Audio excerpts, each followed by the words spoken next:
articles in the Hindu newspaper.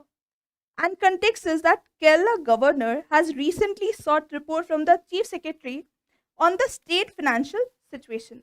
Why he's exploring for financial emergency. Okay. So UPSC has been asking question based on emergency, which is very important for your pre as well as for your mains perspective. Like in year 2022, there was a question. So here we have taken a practice question. Let's come to the practice question. You are provided with two statements and you need to identify the correct one. So the first statement is passage of financial emergency requires a special majority of the house. Second is once a financial emergency is approved, it can last up to the maximum period of 6 months. Okay, so these are the two statements.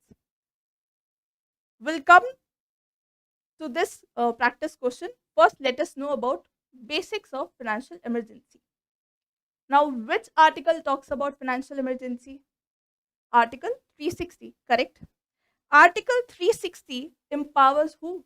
Empowers president to impose financial emergency based on his satisfaction. These words are very important. Based on his satisfaction. That the financial stability and the satisfaction is based on what? That whether financial stability or credit situation of India is in danger or not. So on this aspect, President can declare financial emergency under Article 360. Now there are two amendments with respect to the satisfaction of the President. Amendment 38 Act of 1975. This amendment made satisfaction of President final and conclusive, and it is not questionable in any court of law. But this provision was changed by 44th Amendment Act 1978, which deleted the above provision, that is provision set by 38th Amendment Act 1975. So in this 44th Amendment Act, satisfaction of president is not beyond the judicial review. Okay, that means it is questionable in any court of law. Now it is not final and conclusive, which is said by the 30th Amendment. Now let's see the process of parliamentary approval. Financial emergency must be approved by both the houses of parliament, Lok Sabha and Rajya Sabha, and time span is 2 months. Within 2 months, then if the time of proclamation, Lok Sabha is dissolved or dissolution takes place during the 2 months, then this proclamation of financial emergency can survive until 30 days from the first sitting of Lok Sabha, and provided that in the meantime Rajya Sabha approved the proclamation of financial emergency. Okay. Now, once it is approved by both the houses, how long it can continue? How long it can go? It can continue indefinitely till it is revoked. Okay, so there is no time period. That means there is no time period inscribed for financial emergency, right? Repeated parliamentary approval is also not required.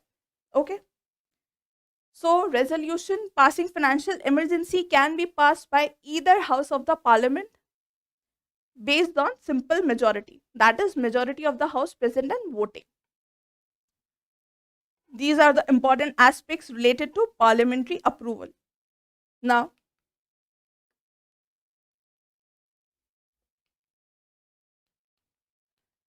let's come to the practice question.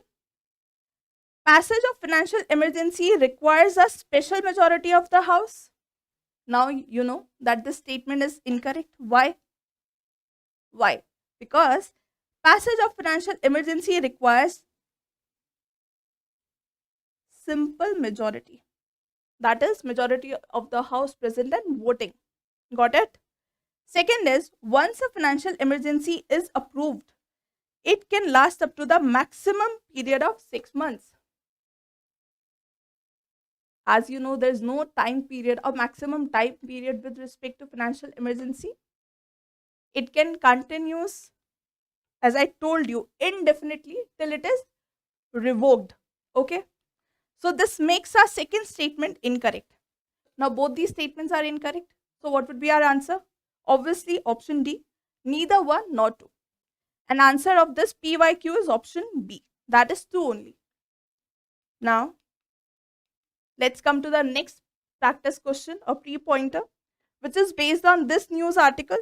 And this news article appeared on page number 16 in the Hindu newspaper. Context is that India is hosting 4th annual summit, Global Partnership on AI, and it is a 3-day event from 12th to 14th December 2023 in New Delhi, as I told you. Okay. Now, UPSC has been asking question based on governance aspect related to emerging technology like AI. Like in year 2019, there was a question based on General Data Protection Regulation. Okay, and answer of this PYQ is European Union. Now let's come to the practice question. This question is based on global partnership on AI, and question says which one of the following statements best describes global partnership on AI, that is GPI. Okay, so here we provided you 4 statements. So before answering this question, first let us see what is global partnership on AI. Global partnership on AI is a multi-stakeholder initiative for what? To promote responsible development and use of artificial intelligence. Basically, it will bridge the gap between theory and practice, which deals with artificial intelligence. How? By supporting cutting edge research and applied activities on AI related principles. And definitely, it is a multi stakeholder initiative. So, it will foster international collaboration and cooperation on AI. It was launched in year 2020 and India is founding member of GPI. Presently, there are 29 members, including Argentina, Australia, Belgium, Brazil, etc. Okay. GPI has a council and a steering committee, which is supported by a secretariat by the Organization for Economic Cooperation and Development, that is OECD, and 2 centers of expertise in Montreal and Paris. Now you know what is global partnership on AI. Basically, this partnership is to bridge the gap between theory and the practical aspects or problems which come out with respect to the artificial intelligence. And India is the founding member. Total, there are 29 members, and it launched in year 2020. Now, let's come to the practice question. First option is an initiative by BRICS nation for adoption of best practice on AI policy development. No, incorrect. Correct. GPI, second option is that global partnership on AI is an act passed by European Parliament to regulate artificial intelligence. Again, it's an incorrect option. Third is it is a multi-stakeholder initiative to promote responsible development and use of AI. Correct? And last one, obviously, it's incorrect. So our correct answer is option C. Now, let's come to our next question, which is based on this news article, which appeared on page number 1 in the Hindu newspaper. Context is that consumer prices rose as a 3-month high pace of 5.55% in November. Why? From 4.87%. Why? Because of in the surge in food prices. And why there is surge in food price? Because of surge in the inflation rate for vegetables, pulses, fruits and sugar.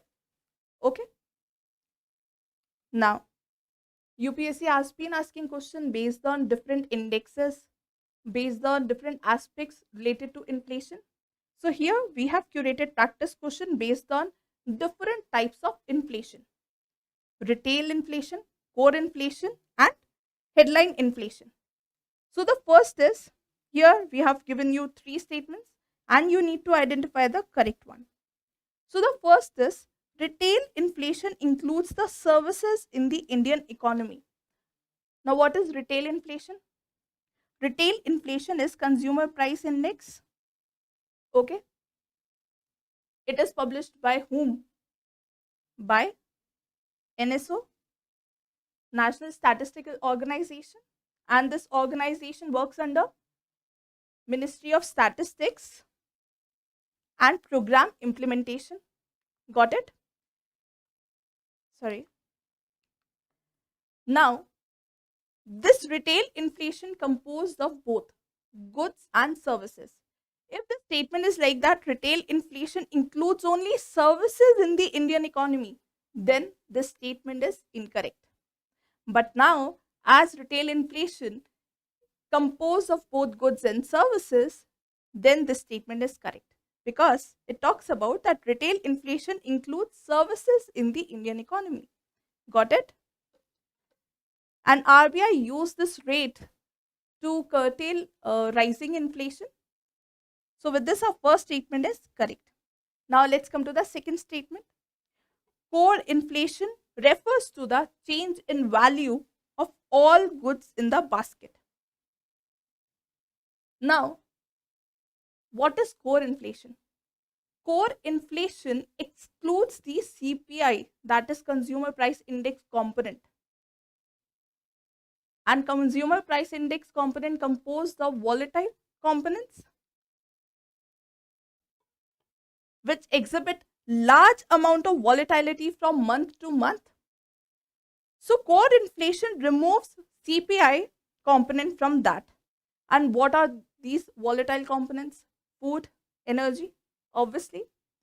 Why? Because changes in food depends on multiple factors, and one of the factors is the environment, which create issue the growth of pulses crops. And if you talk about energy, same. Energy is also dependent on multiple factors and it can be affected by forces outside of traditional supply and demand. And what are those forces? Political dissent. Got it? So, because of these two factors, food and energy, it is quite volatile. So, core inflation removes the consumer price index that exhibit large amount of volatility from month to month. Now, if you see third statement, headline inflation removes the consumer price index components that exhibit large amount of volatility from month to month.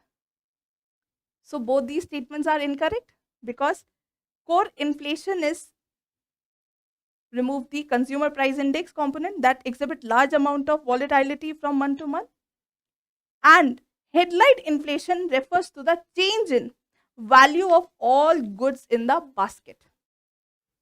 Got it?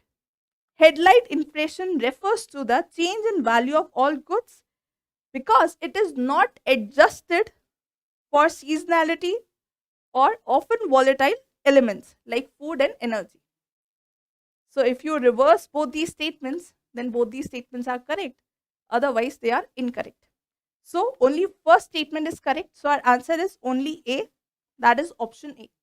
Okay, only one, that is option A. And answer of this PYQ is option B, that is 2 only. Now, let's come to our last pre-pointer, which is based on this news article, which appeared on page number 30 in the Hindu newspaper. Context is that Javier Milei recently became the president of Argentina. But how it is connected to this term? Why? Because he himself called anarcho-capitalist. Now, UPSC has been asking question based on different terminologies with respect to economy. Like there was a question on water credit in year 2020-21. So here we have curated reasoning assertion question based on anarcho-capitalism. For this, first we should know what is anarcho-capitalism. See, anarcho capitalism composed of two words, anarcho and capitalism. Anarcho means there is no state. A society prescribed to this idea, that is anarcho, they don't want state for their survival or functioning.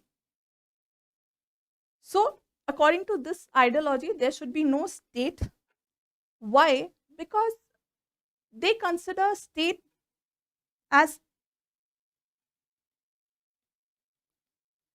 inefficient and corrupt system. See, they consider that by the virtue of being monopolistic in nature, state is quite inefficient and corrupt. So they prescribe to this philosophy that there is no need of state to control things or for better functioning of society. Now, what is capitalism? Capitalism means free trade. You must have heard term laissez-faire, that is trade without any interference. So capitalism promote open trade, free trade. So combination of free trade plus there is no state control. This combination culminates into anarcho-capitalism. Okay, see, if you see traditional American societies, sectors like defense, police, legal system, these three systems fall under the domain of state. But people who are believing in anarcho-capitalism, according to them, we don't need state even in these three sectors. Why? Because as private companies are providing better services, if you talk about a good range of cars, telecom services, so private companies are providing better services in comparison to state. If you compare quality, if you compare prices, so then why we need state for even these services? Customer can pay for these services and private entities can deal with defense, policing, legal services. So this is the view which is promoted by anarcho-capitalist followers. Now, what is anarcho-capitalism? It refers to political philosophy which calls for abolition of the state, as I told you, for the provision of law and order to be controlled by private companies in a free market. Okay, we don't need state. It should be noted that it is an anarcho-capitalist society. People would be paying private police for better service, courts to offer them protection against crime, and to adjudicate disputes. So these anarcho-capitalists argue that private companies which depends on customer patronage for their survival would effectively serve the needs of their customers. Got it? Now let's solve our practice question. Statement 1. Anarcho-capitalism refers to political philosophy which calls for the abolition of the state, correct? And for the provision of law and order to be controlled by private companies in a free market, correct? Just now we have discussed this thing. So with this, our first statement is correct. Now, anarcho-capitalists argue that private companies which depend on customer. Second is the correct explanation for statement 1. So with this, our first option is correct. That is option A. Answer of this PYQ is option C. So that's all from the prelim section. Now let's come to the main section.